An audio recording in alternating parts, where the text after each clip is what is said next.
Hola, ¿qué tal? A continuación vamos a deducir una fórmula general para conducción de transferencia de calor en coordenadas cilíndricas. Un video anterior había explicado qué se hacía cuando las coordenadas eran rectangulares o cartesianas. En este caso obviamente van a cambiar pues las coordenadas, ¿verdad?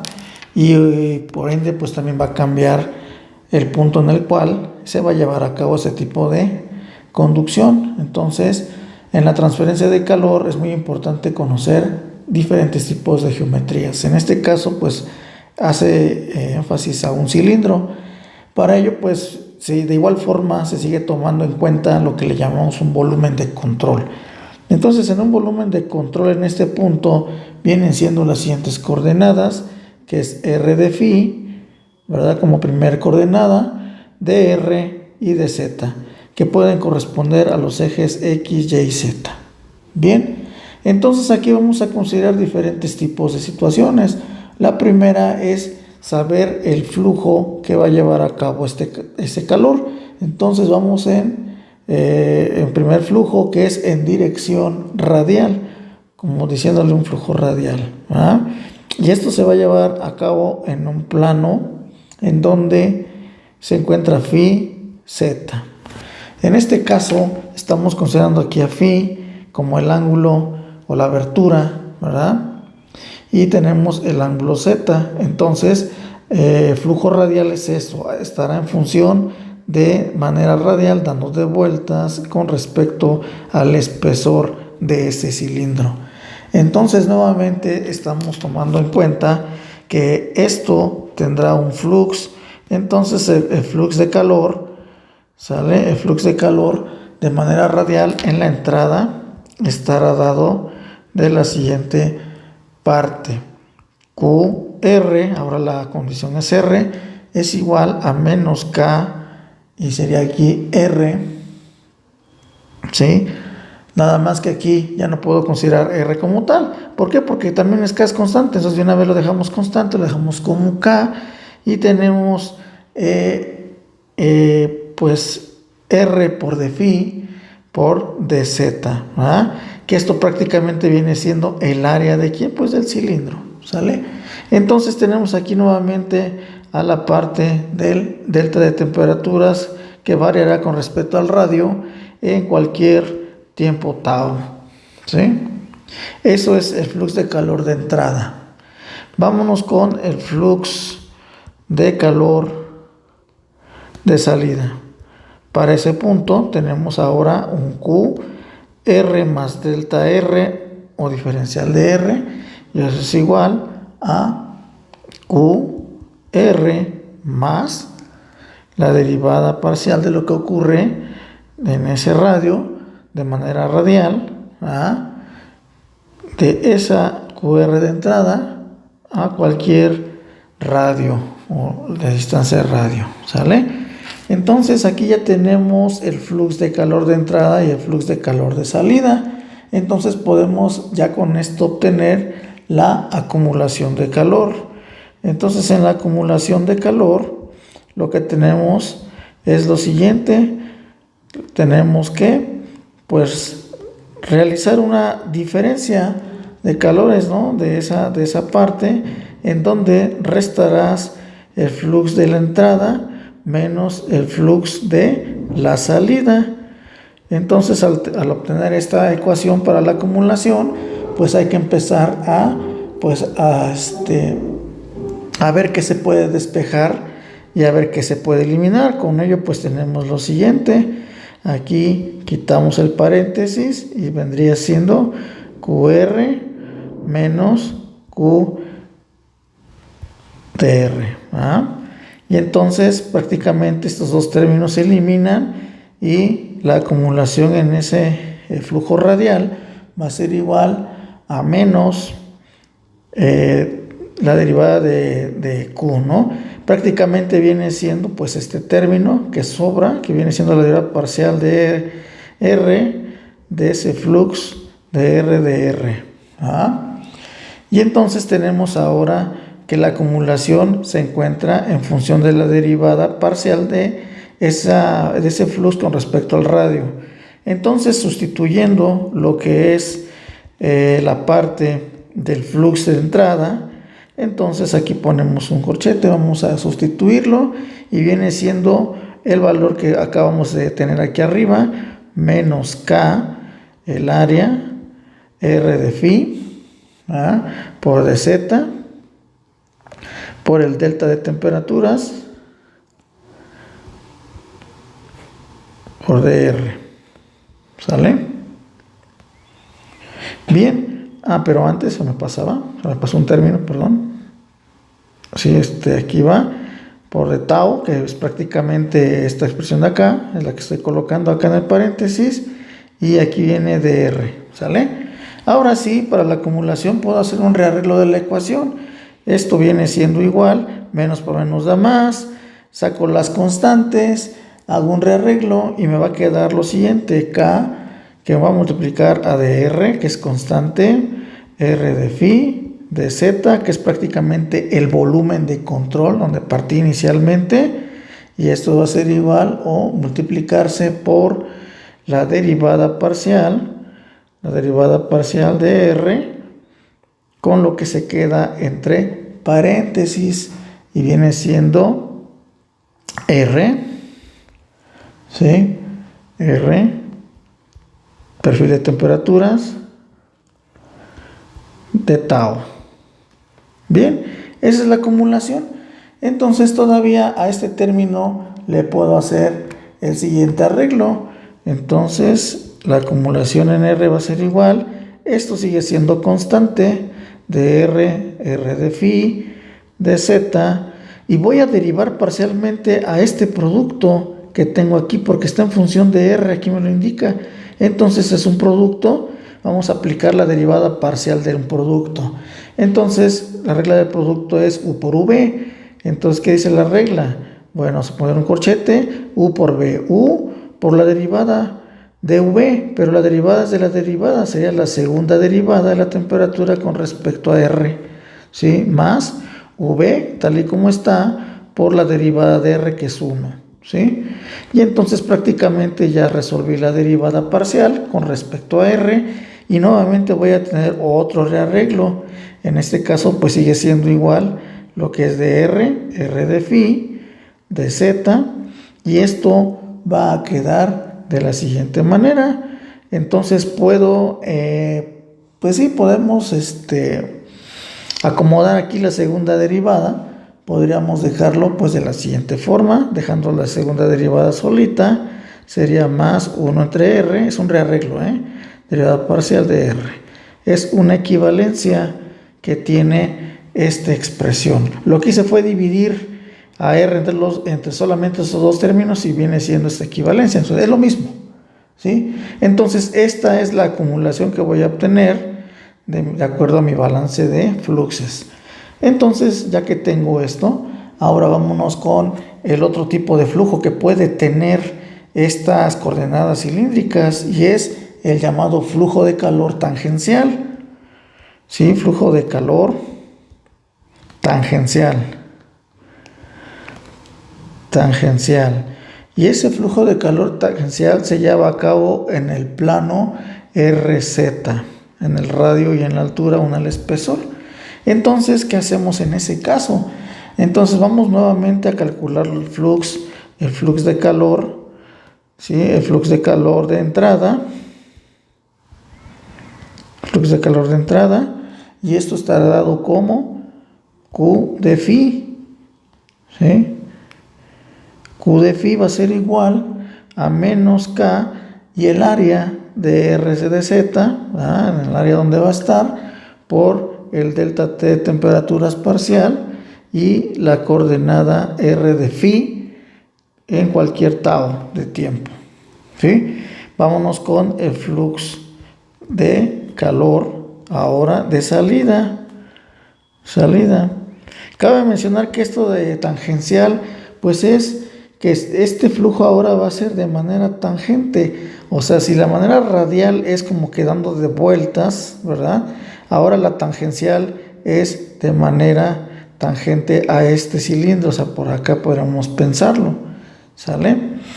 Entonces, regresando aquí al flux, tenemos un Q phi más delta phi va a ser igual a Q phi, ¿va? más la derivada parcial de lo que ocurre de esa coordenada R de phi por la derivada parcial del flux inicial por R de phi, ¿sale? Y entonces eso viene siendo el flux de salida. Bien, ahora vámonos con la acumulación. En la acumulación ahora tenemos en cuenta lo siguiente: para la acumulación debemos hacer una diferencia de fluxes. Entonces sería diferencia de fluxes en phi va a ser igual a el flux de entrada menos el flux de salida. ¿Sí? Lo que estamos obteniendo al pasar por el volumen de control.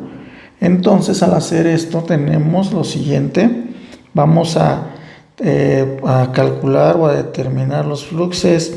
Esto queda de esta forma, menos, y aquí tendríamos que sustituir el flux de entrada más la derivada parcial de la coordenada R de phi, de la derivada del flux de phi, R de phi, ¿vale? Para esta parte. Entonces, si nosotros quitamos el paréntesis nuevamente, pues este término con ese se cancela y la acumulación en phi va a estar dado por el menos la derivada parcial de la coordenada R de phi por Q phi R de phi. ¿Sí? Entonces ya tenemos la acumulación y en ese caso pues vamos a hacer ahora el arreglo para la derivada esta que necesitamos, y ahora vamos a sustituir el valor del flux en phi. Sigue siendo el mismo de la entrada, ¿verdad? El de acá arriba, este de acá. Entonces tenemos a menos K por el área, ¿sí? El área de transferencia, la derivada parcial de la temperatura con esa coordenada R de phi, que va a multiplicar a de tau, ¿sí? Por R de phi, ¿sale? Entonces hacemos un rearreglo de esta ecuación. Esto va a ser igual, menos por menos da más, las constantes salen, y finalmente voy a tener acá que voy a multiplicarlo por su volumen de control, R de phi, de R y de Z, que son las tres que estoy sacando aquí de la derivada, la constante también, y me va a quedar el producto de las R's. Hay una R aquí y una R acá, se van a multiplicar y te va a quedar 1 sobre R cuadrado, ¿sí? Y las derivadas con respecto a phi, no hay ninguna phi, entonces esta pasa como una segunda derivada con respecto a phi de tau. Entonces esto ya es la acumulación que tengo para esta parte de los fluxes, ¿sale? Bien, entonces con esto está concluyéndose la parte tangencial. Ahora viene otro flujo más y es el llamado flujo axial. Sí, que es de manera pues como quedando de vueltas en el plano R phi. Entonces, para este plano o este flujo axial en R phi va a estar dado de la siguiente manera. Vamos a calcular ahora el flux de calor de entrada, y esa estará dada con la siguiente fórmula: Q, y ahora será en Z, es igual a menos K, y aquí estará R de phi, y de R las coordenadas que viene siendo pues el área de transferencia, ¿verdad? El gradiente de temperaturas en Z, cualquier tiempo tau, ¿sí? Entonces también así lo habrá para el flux de calor de salida para esta parte axial. Entonces va a ser Q, Z más de Z es igual a Q, Z más la derivada parcial de lo que ocurre en Z, de ese flux en Z por dz, ¿sale? Y ya con esto ya podemos hacer nuevamente la acumulación que habrá en estos dos fluxes, y nuevamente pues será la misma fórmula, ¿verdad? De Q en Z va a ser igual a Q de entrada, flux de entrada, más, bueno, no sería más, sería menos, porque queremos buscar la acumulación, entonces se va a restar, menos Q de Z más delta Z, o de Z.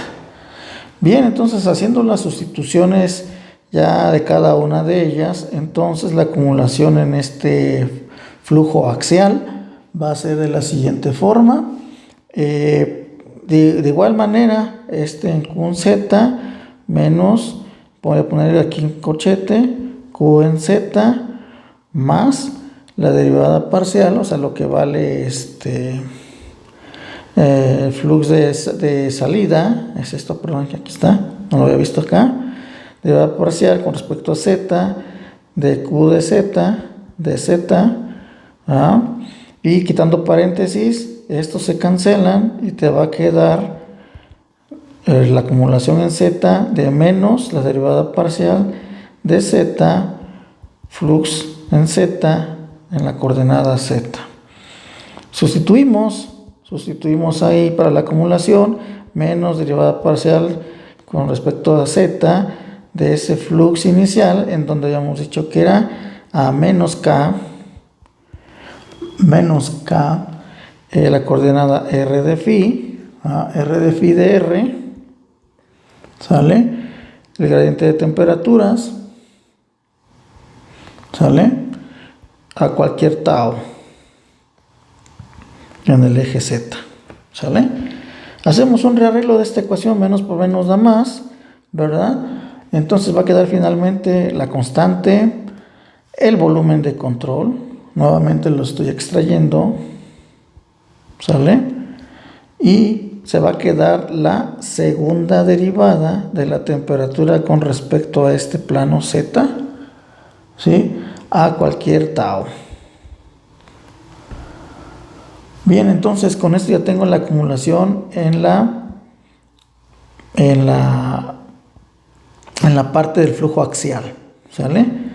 Bien, ahora sí, vámonos con el balance general. ¿Cuál es el calor neto acumulado? Bueno, calor neto acumulado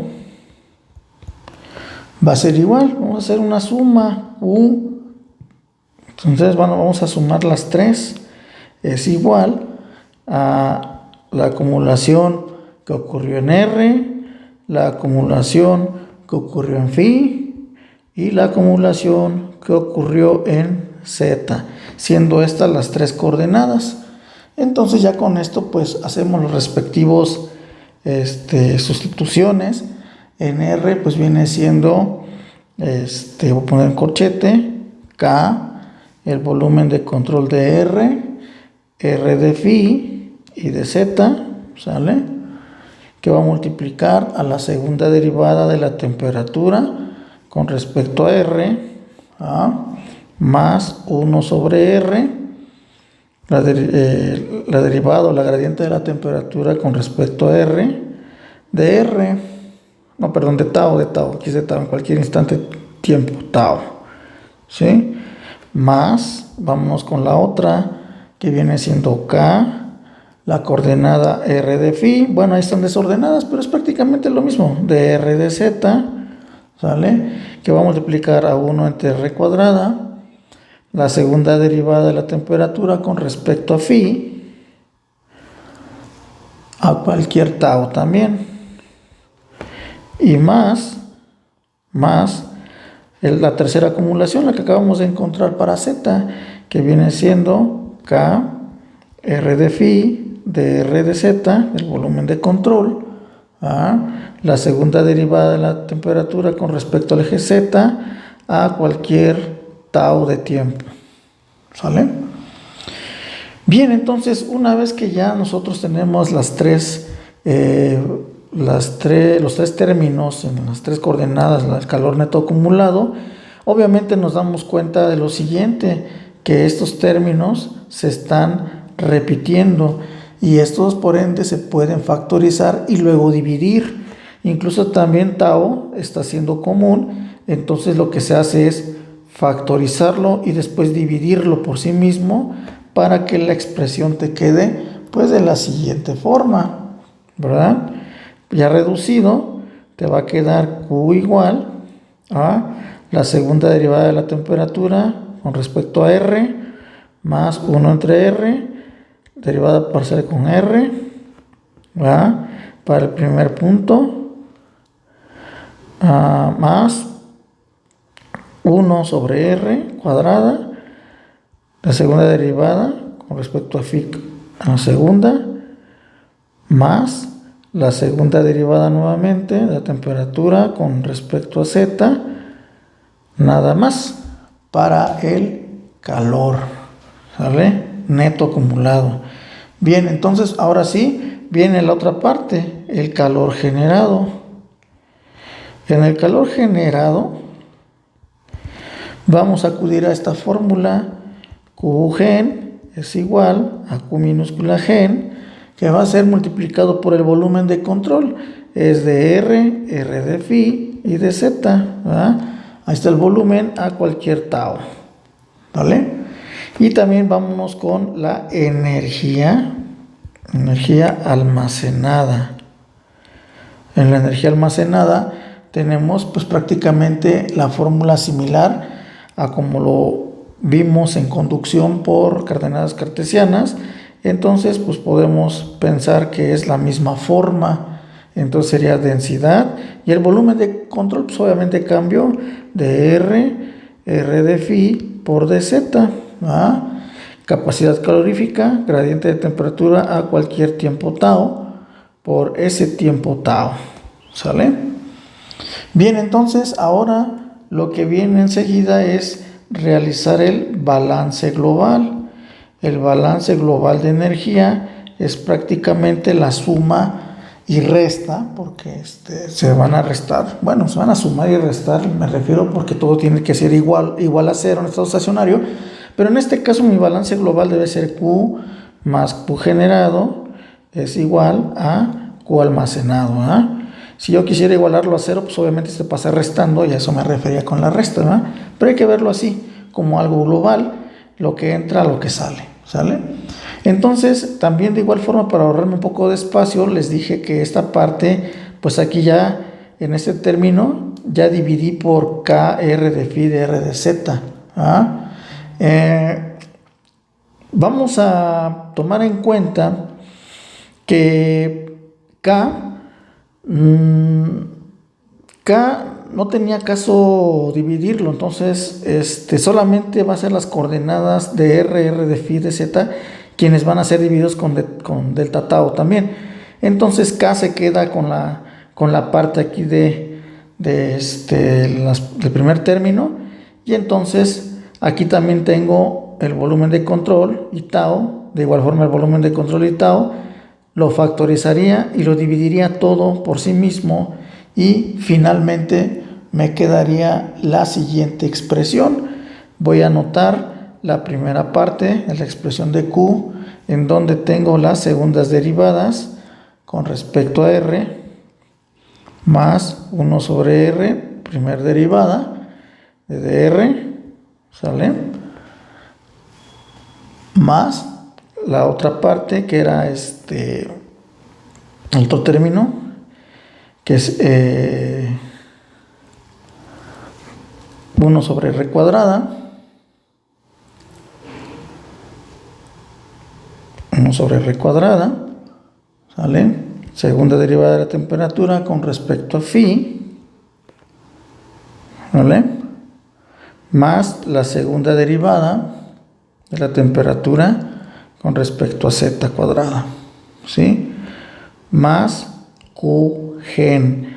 Todo este término, de acá, estará multiplicado por la constante K. Y esto será igual a ¿qué? A la densidad, capacidad calorífica, derivada de la temperatura con respecto a cualquier tiempo tau. ¿Sí? Ese es el balance global que queda. Ahora lo que puedo hacer es dividir ahora la constante de conductividad K a toda la expresión y me va a quedar el siguiente término. Segunda derivada de t con respecto a R más 1 sobre R. La primera derivada de t con respecto a R, ¿sale? Más 1 entre R cuadrado de t, segunda derivada con phi al cuadrado, más segunda derivada con respecto a z, más q general entre k. Y esto es igual, como k va a dividir con ese término, pues también aquí alfa queda expresado, así como la parte de la conductividad. Recuerda que K es el recíproco de, alfa, era alfa. Me equivoqué. Recuerda que alfa es el recíproco de este cociente de densidad por capacidad calorífica entre K, y queda K entre densidad por capacidad calorífica. Prácticamente esta ecuación que acabo de obtener es la ecuación de la conducción en transferencia de calor expresado en coordenadas cilíndricas. Bien, entonces espero que haya quedado claro la explicación. Obviamente esta ecuación se puede reducir cuando no hay generación de calor, pues vale 0. Cuando no hay variaciones con respecto al tiempo, o sea, ahí la conductividad o el coeficiente térmico, pues también vale 0. Entonces ahí depende de las condiciones del proceso en el cual se esté llevando la transferencia de calor. Pues ahí empezarás a anular pues las expresiones, ¿no? Cada uno de los términos. Obviamente esto está expresada en 3 dimensiones. ¿Por qué? Porque pues estamos hablando de un sistema tridimensional en forma de cilindro y las coordenadas obviamente cambiaron. Bueno, muchas gracias por tu atención, nos vemos pronto.